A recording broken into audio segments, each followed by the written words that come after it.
ದುನಿಯಾ ವಿಶೇಷ ಕಾರ್ಯಕ್ರಮಕ್ಕೆ ಮತ್ತೊಮ್ಮೆ ತಮಗೆಲ್ಲ ಆತ್ಮೀಯವಾದ ಸ್ವಾಗತ. ಈಗಾಗಲೇ ನಾವು ಚರ್ಚೆಯನ್ನು ಮಾಡ್ತಾ ಇದ್ವಿ. ಅಣ್ಣಾ ಹಜಾರೆ ಅವರ ಆರೋಗ್ಯ, ಅದು ಹದಗೆಡೋದಕ್ಕೆ ಕಾರಣಗಳು, ಅದಕ್ಕೆ ಕಾರಣೀಭೂತರು ಯಾರು, ಏನು ಮಾಡಬೇಕಾಗಿತ್ತು, ಇವಾಗ ಏನಾಗ್ತಿದೆ, ಇದ್ರ ಬಗ್ಗೆ ಎಲ್ಲ ಸಾಕಷ್ಟು ವಿಸ್ತೃತವಾದಂತಹ ಚರ್ಚೆಯನ್ನು ಮಾಡಿದ್ವಿ. ನಮ್ಮ ಚರ್ಚೆಯ ಕೊನೆಯ ಹಂತಕ್ಕೆ ನಾವು ಬಂದಿದ್ವಿ. ಈಗಾಗಲೇ ಪ್ರೀತಿ, ಇವಾಗ ಕಾಲೇಜಿನಲ್ಲಿ ಅಥವಾ ನೀವು ನಿಮ್ಮ ಗುಂಪು ಒಂದು ಸೇರ್ಕೊಂಡಾಗ ಇದ್ರ ಬಗ್ಗೆ ಚರ್ಚೆ ಮಾಡ್ತಾ ಇರ್ತೀರಾ.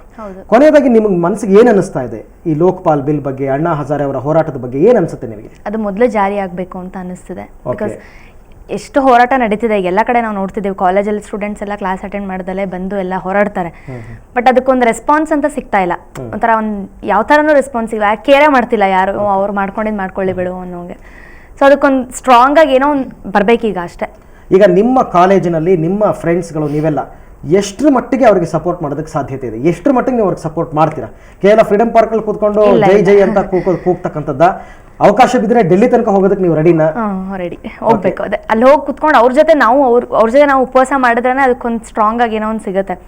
ಸುಮ್ಮನೆ ನಾವಿಲ್ಲಿ ರೆಗ್ಯುಲರ್ ಆಗಿ ಕಾಲೇಜ್ಗೆ ಹೋಗ್ಕೊಂಡು ಸುಮ್ಮನೆ ಟಿವಿನಲ್ಲೆಲ್ಲ ನ್ಯೂಸ್ ನೋಡ್ಕೊಂಡು ಹೌದು ಇವ್ರು ಮಾಡ್ತಿದ್ದಾರೆ ನಾವು ಸಪೋರ್ಟ್ ಮಾಡೋಣ ಅಂತ ಹೇಳಿ ಈ ಥರ ಮಾಡೋದಕ್ಕಿಂತ ಅಲ್ಲಿ ಹೋಗಿ ಕುತ್ಕೊಂಡು ನಾವು ಅವ್ರಿಗೊಂದು ಪಾಸಿಟಿವ್ ಆಗಿ ಒಂದು ಕರೆಕ್ಟಾಗಿ ಸಪೋರ್ಟ್ ಕೊಡಬೇಕು. ಬಿಕಾಸ್ ಅವ್ರು ಅಷ್ಟು ದೊಡ್ಡವರು ಅದನ್ನ ಮಾಡ್ತಿದ್ದಾರೆ ಅಂದಮೇಲೆ ನಾವು ಚಿಕ್ಕವರಾಗಿ ನಾವು ಅವ್ರಿಗೆ ಏನು ಮಾಡೋಕ್ಕಾಗಲ್ಲ. ಈಗ ಜನಲೋಕಪಾಲ್ ಮಸೂದೆ ಜಾರಿ ಆಗೋ ತನಕನೂ ಅಣ್ಣಾ ಹಜಾರೆ ಉಪವಾಸ ಮಾಡ್ತಾನೆ ಇರಬೇಕಾ ಅಥವಾ ಈಗಲೇ ಅವ್ರ ಉಪವಾಸ ಕೈ ಬಿಡಬೇಕಾ? ಅದು ಅವ್ರ ಆರೋಗ್ಯ ಸ್ಥಿತಿ ಮೇಲೆ ಇದು ಡಿಪೆಂಡ್ ಆಗುತ್ತೆ. ಬಿಕಾಸ್ ಅವ್ರು ಅಷ್ಟು ವಯಸ್ಸಾದವರು ಎಷ್ಟರ ಮಟ್ಟಿಗೆ ಅವ್ರದ್ದು ಸ್ಟ್ರಾಂಗ್ ಒಂದು ಡಿಟರ್ಮಿನೇಷನ್ ಇದೆ, ಬರಲೇಬೇಕು ಅಂತ. ಸೊ ಅವ್ರು ಅದನ್ನ ನೋಡಾದ್ರೂ ಇವ್ರು ಬೇಗ ಮಸೂದೆನ ಜಾರಿ ಮಾಡಬೇಕು. ನೀವೇನು ಹೇಳ್ತೀರಾ ಕಾವ್ಯ?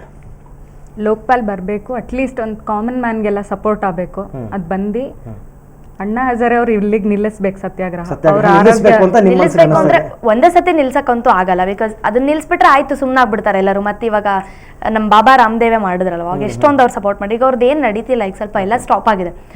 ಸೊ ಇದು ಆತರ ಆಗದ್ಕಿಂತ ಇವಾಗ ಒಂಥರ ಈಗ ಹಾವು ಸಹ ಎಲ್ಲ ಕೋಲು ಮುರಿ ಪರಿಸ್ಥಿತಿ ಬಂದಿದೆ. ಅಣ್ಣಾ ಹಜಾರೆ ಅವರು ಉಪವಾಸ ನಿಲ್ಸಲ್ಲ, ಇವರು ಅದಕ್ಕೆ ಒಪ್ಕೋತಿಲ್ಲ. ಸೊ ಸದ್ಯದಲ್ಲಿ ಅವರ ಆರೋಗ್ಯ ಸ್ಥಿತಿಯನ್ನು ನೋಡೋದಾದ್ರೆ ಉಪವಾಸ ನಿಲ್ಲಿಸಬೇಕು ಅಂತ ನೀವು ಹೇಳ್ತೀರಾ. ಸೊ ಇನ್ನು ವಿಜಯ್, ಅವರ ಉಪವಾಸವನ್ನು ಯುವಜನತೆ ಮುಂದುವರಿಸಬೇಕಂತ ನನಗೆ ಅನಿಸುತ್ತೆ.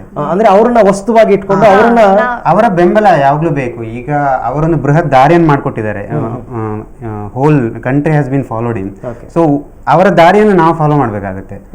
ಅವರು ಬೆಂಬಲವನ್ನು ಕೊಡ್ತಾ ಯುವಜನತೆ, ಪರ್ಸನಲಿ ನಾನು ಇವತ್ತು ಸ್ಟಾರ್ಟ್ ಮಾಡಿದ್ದೇನೆ ಉಪವಾಸ ಮಾಡಬೇಕಂತ. ಹಾಗೆ I request everybody from this media that whole corporate media whole corporate people should come forward and involve in this big movement. So ಕೇವಲ ಒಂದು ಫ್ರೀಡಮ್ ಪಾರ್ಕ್ ಹೋಗ್ಬಿಟ್ಟು ಇವತ್ತಿನ ಹೋರಾಟಕ್ಕೆ ನನ್ನ ಬೆಂಬಲ ಇದೆ ಅಂತ ಹೇಳ್ಬಿಟ್ಟು ಬಂದ್ಬಿಡೋದು ಅದು ಏನೂ ವರ್ಕೌಟ್ ಆಗಲ್ಲ. ಅಷ್ಟೇ ಅಲ್ಲ, ಮತ್ತೆ ಎಷ್ಟೇ ಟೈಮ್ ತಕ್ರು 1 hour ಆಗಲಿ 2 hour ಆಗಲಿ ಅಟ್ಲೀಸ್ಟ್ ಆ ಸ್ಥಳಕ್ಕೆ ಬಂದು ಜನಗಳಿಗೆ ಟೈಮ್ ಇರುತ್ತೆ. ಶಾಪಿಂಗ್ ಕಾಂಪ್ಲೆಕ್ಸ್ ಹೋಗ್ತಾರೆ, ಪರ್ಚೇಸಿಂಗ್ ಮಾಡ್ತಾರೆ, ಪಬ್ ಹೋಗ್ತಾರೆ. ಈಗ ಕಲ್ಚರ್ ಹಂಗಾಗ್ಬಿಟ್ಟಿದೆ. ಆದರೆ ಒಂದು 1 ಗಂಟೆ 2 ಗಂಟೆ ಬಂದ್ಬಿಟ್ಟು ಇಲ್ಲಿ ಜೈ ಹಾಕಿದ್ರು ಅದೂ ಒಳ್ಳೇದೇ. ಓಕೆ ಕಿರಣ್, ನೀವೇನು ಹೇಳ್ತೀರಾ? ನಾನು ಹೇಳೋದಕ್ಕೆ ಏನು ಇಷ್ಟಪಡ್ತೀನಿ ಅಂದರೆ, ನಾವು ನಮ್ಮ ಸರ್ಕಾರಕ್ಕೆ ಬುದ್ಧಿ ಕಲಿಸ್ಬೇಕಂದ್ರೆ, ಇವಾಗ ಒಂದು ಭಾರತದ ಒಂದು ಕ್ರಿಕೆಟ್ ಮ್ಯಾಚ್ ನಡೀತಾ ಇದೆ ಅಂದರೆ ಎಷ್ಟು ಅದ್ರ ಬಗ್ಗೆ ಅವಲಂಬಿತವಾಗಿರ್ತೀವಿ. ಅದಕ್ಕೆ ಸಪೋರ್ಟ್ ಮಾಡೋ ರೀತಿಯಲ್ಲಿ ಇವತ್ತೊಂದು ವಿಶ್ವಕಪ್ನ ನಮ್ಮ ಭಾರತ ತಂಡ ಗೆದ್ದಿದ ತಕ್ಷಣ ಯಾವ ರೀತಿ ಒಂದು ಹುಮ್ಮಸ್ನಲ್ಲಿ ಜನ ಬಂದರು, ಯಾವ ರೀತಿ ಒಂದು ಹುಮ್ಮಸ್ನಲ್ಲಿ ಇವತ್ತು ಜನ ಇದ್ದಾರೆ. ಆ ಜನ ಇವತ್ತು ಹೊರಗೆ ಬರ್ತಾ ಇಲ್ಲ. ಇವತ್ತು ನಾವು ಯಾರಿಗೋಸ್ಕರ ಓಡಾಡ್ತಾ ಇದ್ದೀವಿ? ನಮ್ಮ ದೇಶಕ್ಕೋಸ್ಕರ ಓಡಾಡ್ತಾ ಇದ್ದೀವಿ. ಎರಡನೆಯ ಸಂಗ್ರಾಮ ಎಲ್ಲ ಬರಬೇಕು ಅಂತಕ್ಕಂಥ. ಓಕೆ ಸಂತೋಷ್ ಜಿ, ಕೊನೆಯದಾಗಿ ನಿಮ್ಮ ಅನಿಸಿಕೆ, ಅಭಿಪ್ರಾಯ ಏನು?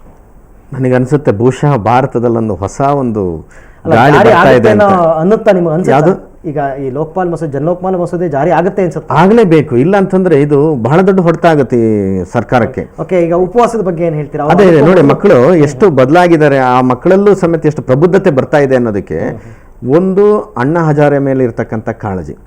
ಅಣ್ಣಾ ಹಜಾರೆ ಅವರು ಇರಲೇಬೇಕು. ಯಾಕೆಂತಂದ್ರೆ ನಾಳೆ ಅನಾಹುತ ಆದರೆ ಇಡೀ ದೇಶ ಅದನ್ನು ತೋರಿಸ್ಕೊಳ್ಳೋಕ್ಕಾಗಲ್ಲ, ಪ್ರಪಂಚದ ಮುಂದೆ ಮುಖವನ್ನೇ ತೋರಿಸ್ಕೊಳ್ಳಿಕ್ಕೆ ಸಾಧ್ಯವಿಲ್ಲದಿರ್ತಕ್ಕಂಥದ್ದು.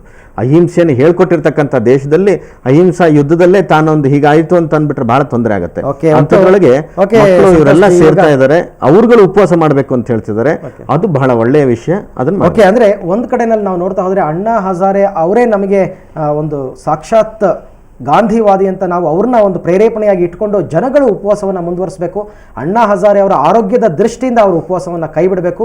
ಇದು ದೇಶದ ಯುವ ಜನತೆಯ ಧ್ವನಿಯಾಗಿದೆ.